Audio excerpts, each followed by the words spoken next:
Hello viewers, welcome back to my channel. So again I'm here with a new topic of your book which is 10th class mathematics, and we are solving chapter 2 which is polynomial. तो polynomial में जो second chapter है that is relationship between second chapter का जो 2.3 है 2.1 we have done already. तो relationship between zeros and coefficients of polynomial. अब starting में I have told you about the coefficients and zeros. Zeros क्या होते हैं, कोफिशिएंट क्या होते हैं. तो जीरोज़ क्या होते हैं कि जिस वैल्यू को रखने से हमारी जो इक्वेशन है वो कम्प्लीटली जीरो हो जाए, वो जीरोज़ होते हैं. कोफिशिएंट्स क्या होते हैं कि जैसे हमसे जो भी पूछा जाए एक्स स्क्वायर का कोफिशिएंट क्या है तो उसके जो आगे वाला नंबर होता है जो उससे मल्टीप्लाई होता है तो उसको कोफिशिएंट बोलते हैं. ठीक है, सो चलिए स्टार्ट करते हैं. तो suppose we have a equation here 2x square minus 8x plus 6. तो पहले तो इसका जीरोज़ फाइंड आउट कर लेते हैं हम लोग. अब जीरोज़ कैसे फाइंड आउट करते हैं ये मैं आपको बताती हूँ. फर्स्ट मेथड इज़ सिंपली आप यहाँ से 2 को बाहर ले सकते हैं क्योंकि 2 1 जा 2, 2 4 जा 8, 2 3 जा 6. 2 3 तीनों में आ रहा है तो 2 को मैंने कॉमन ले लिया यहाँ पे. यहाँ बचा एक्स स्क्वायर माइनस 4x और प्लस 3. हाउ 2 यहाँ से कॉमन आ गया तो यहाँ एक्स स्क्वायर बचा. यहाँ 8 है तो 2 4 जा 8, यहाँ 6 है तो 2 3 जा 6. तो यहाँ पे कंप्लीट हो गया and that is equal to 0. तो 2 इधर चला जाएगा तो ये 2 तो 0 हो जाएगा. 2 का 0 से मल्टीप्लाई हो गया तो 0 हो गया. तो it means we have a equation x square minus 4x plus 3 equal to 0. Now we have to solve it. अब ये 9th क्लास में भी पढ़ा आपने सॉल्व करना, कैसे सॉल्व करते हैं. Now what we have to do, this is a quadratic equation. हमेशा अगर आपके पास कोई भी इक्वेशन है तो आपको ये देख के चलना है कि वो कौन सी इक्वेशन. इससे बेनिफिट क्या होता है कि आपको जो आपका पहले का कोर्स है आप उसे भूलते नहीं हो. आपके जो भी टॉपिक्स पहले क्लियर हो चुके हैं तो आप उन्हें भूलते नहीं हो. तो this is x square minus 4x plus 3. Now how to find out the zeros. Firstly you have to take common sense first thing. Now this is 3, this is 4. This is a very easy concept जो मैं आपको समझा रही हूँ. ये आपने 9th में भी पढ़ा है लेकिन again I am just solving this. 4x plus 3. हमें कौन सा नंबर लेना है, हमें ऐसा नंबर लेना है कि जिसका मल्टीप्लाई करके तो 3 आए लेकिन प्लस माइनस करके 4 आए. तो क्या कौन सा नंबर है, ऑब्वियसली 3 इंटू 1 3 और 3 प्लस 1 4. नाउ ईजीली 4 को क्या लिख देंगे 3 plus 1 x plus 3 equal to 0. अब ये हो गया एक्स स्क्वायर माइनस, आप क्या 3 का x के साथ मल्टीप्लाई करेंगे 3x माइनस प्लस का माइनस x, 1x को x लिख सकते हैं और plus 3 equal to 0. Now common ले लेते हैं. इन दोनों में कॉमन क्या है x, क्या बचा x माइनस 3. क्या है कॉमन, कुछ भी नहीं है 1, x minus 3 equal to 0. Now sometimes हम क्या करते हैं कि हम कंफ्यूज हो जाते हैं कि जैसे माइनस है यहाँ पे और हम इसको अंदर प्लस लिखते हैं. अगर ये x माइनस 3 एक ब्रैकेट में आ रहा है, एक ब्रैकेट में x प्लस 3 आ रहा है तो आपने कहीं ना कहीं जो आपके पास सिम्बल्स है उसमें मिस्टेक की है.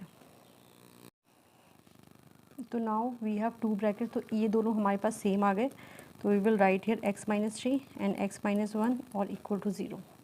अब क्या हमारे पास ये 2 जीरोज आ गए हैं, कैसे फाइंड करना है. x minus 3 equal to 0, x minus 1 equal to 0, x minus 3 equal to 0. तो x इक्वल टू 3 इधर जाके प्लस हो जाएगा और x इक्वल टू 1. तो we have x equal to 1 and 3. These are the 2 zeros we have. हम इसे alpha beta भी ले सकते हैं. अब क्या होता है कि क्वाड्रेटिक इक्वेशन हमारे पास जो भी है, क्वाड्रेटिक इक्वेशन हमेशा कौन सी फॉर्म में होती है, जो होती है वो हमेशा होती है a x square plus b x plus c equal to 0, इस टाइप में होती है. ठीक है, तो एक क्वाड्रेटिक इक्वेशन हो गई है. अब बेसिकली क्या है, इसमें हमारे पास एक फॉर्मूला होता है कि हमने जो पहले लिखा है कि जो रिलेशनशिप होता है. अब दूसरी चीज़ ये है कि अगर मेरे पास कोई भी इक्वेशन है यहाँ पे, दूसरा मैं आपको एक बार फिर से रिवीजन करवा देती हूँ. 2x square minus 8x plus 6 equal to 0. अब कोफिशिएंट की बात कर रहे हैं हम यहाँ पे. तो अगर एक्स स्क्वायर का कोफिशिएंट है तो इसके साथ क्या है, साथ में 2. एक्स का कोफिशिएंट क्या है -8 और बाकी यहाँ पे कुछ नहीं है. तो इट मीन्स कि क्या है, जो नंबर उसके साथ, जैसे एक्स स्क्वायर का कोफिशिएंट यहाँ पे a है, x का b है, और जहाँ पे x सिर्फ अकेला होगा तो वहाँ पे कोफिशिएंट 1 आ जाएगा, ठीक है। तो this is the equation that we have. अब हम so now this is the equation we have, this is a quadratic equation. और हमने अभी जो पहले अभी रिसेंटली फाइंड आउट किए थे क्वाड्रेटिक इक्वेशन के, वो हैं हमारे पास alpha is equal to 1 and beta equal to 3। Now हमारे पास इक्वेशन क्या थी? इक्वेशन हमारे पास थी 2x square minus 8x plus 3 equal to 0, और उसके हमारे पास 2 जीरो निकले थे, alpha equal to 1, beta equal to 3। Now अब दूसरा पार्ट आता है, इसमें दो आते हैं, एक है सम ऑफ जीरोज़ और दूसरा है प्रोडक्ट ऑफ जीरोज़। तो वैसे तो इनका बेसिकली फॉर्मूला है कि sum of zeros is equal to हो जाता है हमारे पास माइनस बी अपॉन ए, और ये होता है सी अपॉन ए। तो फॉर्मूला है। अब क्या हमारे पास इक्वेशन है, देखो ए की जगह क्या है 2। अगर मैं यहाँ पे लिखूँ इसको तो a x square plus b x plus, अब मैं अगर कंपैरिजन करूँ तो ए की जगह क्या है 2, बी की, अब देखो यहाँ पे b प्लस में, यहाँ पे माइनस में, तो b की जगह -8 लेंगे और c की जगह 3। So now the equation. अब हमारे पास जीरोस क्या आए थे 1 एंड 3, तो इट मीन्स अगर मैं 1 और 3 को ऐड करूँ तो दिस इज़ 4 आई हैव। अगर मैं 1 एंड 3 को मल्टीप्लाई करूँ तो 3 I have. But now we have minus b upon a, minus b तो मतलब माइनस बी की जगह -8 अपॉन ए मतलब 2। आफ्टर दिस सी अपॉन ए मतलब 3 अपॉन 2, ठीक है, 3 upon 2। Equation was 6, sorry 8 is 6 या, तो सी इक्वल टू 6 या, तो सी मतलब 6 अपॉन 2।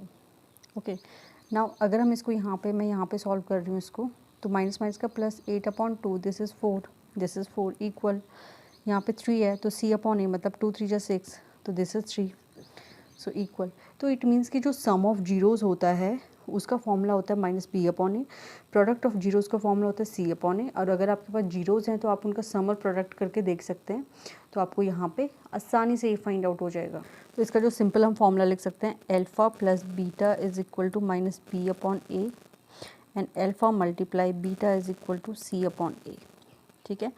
और थर्ड जो होता है वो होता है हमारे पास, ये दोनों है हमारे पास क्वाड्रेटिक के लिए, जो क्वाड्रेटिक इक्वेशन होगी उसके लिए, मतलब जो a x square plus b x plus c की फॉर्म में होगी। अब दूसरा हमारे पास क्यूबिक आ जाती है। क्यूबिक में क्या होता है हमारे पास a x cube plus b x square plus c x plus d. अगर कोई भी क्वेश्चन इस फॉर्म में है, ठीक है, तो उसके क्या आएंगे यहाँ पे, ये फॉर्मूलाज क्या आएंगे उसके। तो फर्स्ट उसका जैसे सम है तो हो जाएगा alpha plus beta plus gamma equal to minus b upon a, same होगा। दूसरा alpha beta and gamma is equal to minus d upon a, और उसके बाद alpha beta plus beta gamma plus gamma alpha is equal to c upon a. तो these are the formulas that we have. हमें ये पता होना चाहिए, और हमें पता ये भी होना चाहिए कि जीरोज़ कैसे फाइंड आउट करते हैं।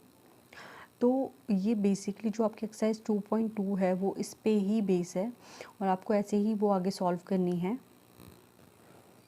आपकी बुक में जैसे क्वेश्चन दे रखा है, तो क्वेश्चन में आता है कि एक तो पहले जीरोज़ फाइंड करो और उसके बाद क्या रिलेशनशिप बताओ उनका, जैसे sum of zeros, product of zeros. तो अगर आपको ये सारी चीज़ें पता है तो आप इजीली इसको फाइंड आउट कर सकते हो। तो ये तो आज का इंट्रोडक्शन हो गया हमारा कंप्लीट। अब हम कल करेंगे एक्सरसाइज 2.2 को, आगे इसके आगे वाली वीडियो में एक्सरसाइज 2.2 करेंगे हम। तो this is done. So guys, this was my today's video.